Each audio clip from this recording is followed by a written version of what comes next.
Welcome, beautiful salespeople and everybody interested in Web3 BD and sales. Today we're going to talk about a specific topic of selling to different cultures and differences in selling to different cultures. Sometimes you need to adapt to different people. I'm going to share the practical experience that I had. This is not a book, and there is a ton of books written on this topic. How to sell specifically to Americans, overall, how to sell specifically to people in different countries, what kind of nuances, what kind of things that you need to know before selling that. And I advise you to go and deeper into the topic that is more interesting for you. If you're selling to a specific market, for example, if you're selling to APAC, then go and learn more about how to sell and work with different countries in APAC. This video is going to be an overall overview of what I noticed is going to be helpful for you and not going to help you make mistakes that will make people cringe and not help you sound as a scam. So, if you're selling to Americans, and right now we're talking about cultures, we're not talking about nations or countries or overall. You can be born in one place and then move to another place and then live there for 5-10 years and then completely change the way that you approach life, the way that you do business. So if you've been living, I don't know, like in US and then you move to Vietnam and you lived in for 10 years, then your culture is probably going to be Eastern, right?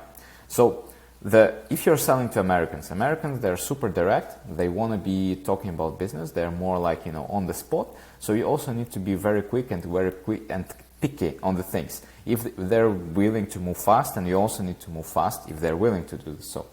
But important thing here is sometimes when you're trying to be direct, if you're too direct, then this is also bad because people can get offended. That's one. People do not understand. And sometimes if you're too direct, in the Western cultures, it can be perceived as you are being rude. So you can just be saying, things the way that you see them, but for them, it can look like that you're trying to offend them or you're saying something that you could say in another way because in their culture, people don't do this. So a very helpful tip for you, if you want to be direct, but you do not want to burn bridges by being too direct, before saying something direct, make it sugar-coated. So say something like, I know it's going to sound harsh, or I know how they will sound. Do you mind me asking, or saying these small things in the beginning, kind of signalizing them that after this piece, after this small part, like, can I ask you a question? There's going to be a hard question, or like, are you comfortable in me asking a question about your budget, or, something like this. That's the main idea. Solve problems quick, solve problems on the spot. Typically, one person can make decision very fast. If you're speaking with a CEO, he can make a decision for the whole culture, for the whole company, which in other cultures is not really possible. Sometimes they need to go and discuss and talk with other people.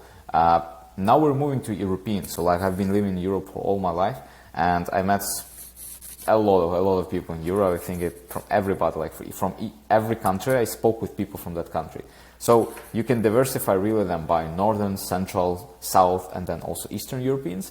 And the general rule of thumb that the more from the north you go to south, the less direct people will gonna be. So in the northern cultures, like in Swedish or anything like that, you can speak pretty freely, like with Americans. Then with the central cultures, there's like with Germans, they are also pretty direct, but there are some things that you need to know, how to work with Germans, how to collaborate with them, something that you need to dig deeper. And with the southern cultures, like with Italians or Spanish or Greeks,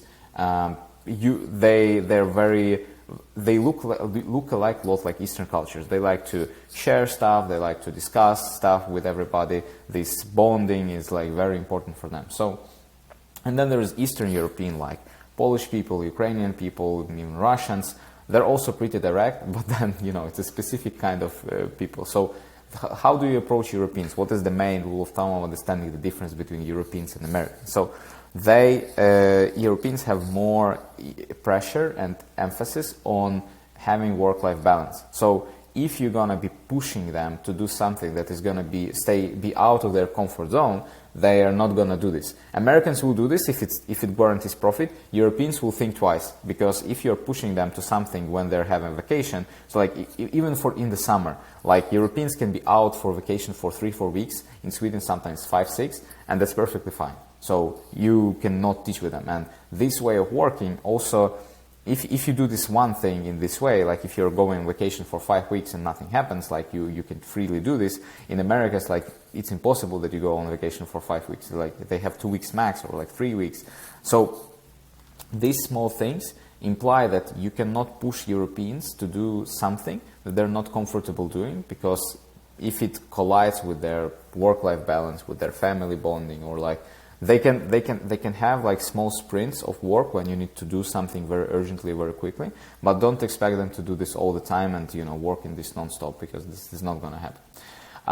They're more formal, especially if you're speaking with somebody in the Central Europe. Then they really like formalities. They really like about everything to go by procedure, and this is just how the European bureaucracy works. Like, there's a lot of procedural stuff that you need to do, and if you're not compliant with something like that, or if you're working with the procurement department, then you are working with the procurement department. You need to go through the whole procedures, and you need to wait. This is your price.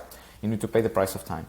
And the culture of Eastern, like by Eastern I mean everything like the Middle East and also the APEC regions, because for me, like, I didn't have so much experience working with them, so I do not want to spread so much about them. But what I've noticed, if you're working with the Eastern culture, then you are more treated like the total result of your relationship is more important than the total result of this deal. So like, if you're working on a deal with somebody, for Americans this is the most important part, but from people in the Eastern cultures, even if this deal doesn't work out, still the relationship is more valuable, because they value the long-term connection with you and long-term benefits from working with you more than any something specific right now. And they also like to take decisions collaboratively, discuss it more with people, share it more with their own internal, decision makers and all that stuff. So this is just another way of working. There is a huge culture of respect between